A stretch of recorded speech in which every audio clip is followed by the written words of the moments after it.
Let's see the next example, example number 28. Here is our input file. To the right of each input string, I have given an arrow symbol and shown what the string should look like after the replacement is done. The input strings are 10-digit phone numbers. The strings follow a format 3 digits, 3 digits and 4 digits with sections separated by a period or a dot. The first string is 914.582.3013. If you look at the replacement string, the only digits that have made it are the last 4 digits, that is 3013. All the remaining digits have been replaced with the letter X. So for 914.582.3013, the new string should be xxx.xxx.3013. Let's move to step 2 now. Here I have tried to represent the input string using regex patterns. Let's start reading from left to right. I have represented the first section using a character class 0 to 9 in square brackets, followed by the curly bracket repeater with 3 repetitions. The square brackets indicate a character class for numerals. So together with curly brackets, it means a number of exactly 3 digits. This should be enough to accommodate the first section. But we are not enclosing this within a set of parentheses. Why? Because the replacement string really does not care about these 3 digits. It replaces all of them with the fixed letter X. So there is no point in capturing this section with a capture group. Then we have a period, which is of course escaped with a backslash. If we keep moving from left to right again, we have another set of 3 digits represented using character class 0 to 9 along with curly bracket repeater with 3 repetitions.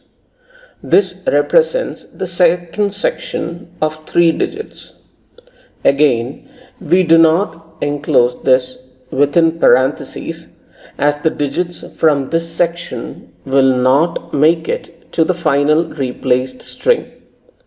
So no capture groups so far.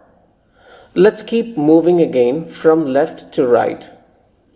Next, we have a period which is again escaped with a backslash. Next, we have the last section of 4 digits. This is again represented using character class 0 to 9 along with curly bracket repeater with 4 repetitions. But this time we want to capture this section because the 4 digits from this section make it to the final string.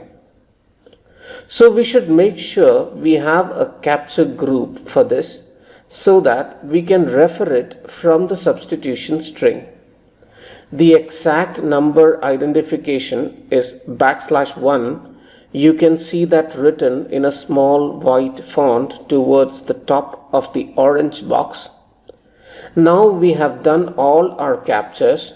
In fact, we only have one capture, which is \1. Let's move to the final step. Here we come up with a replacement string. The string should be of the format xxx.xxx dot the last section of 4 digits. So we write down this phrase. We write the x's as such as they are simply literals. We write the dots also as such. Note that escaping is required only for search patterns. In the substitution string, we don't need to escape any symbols. The only thing we escape is the capture group number.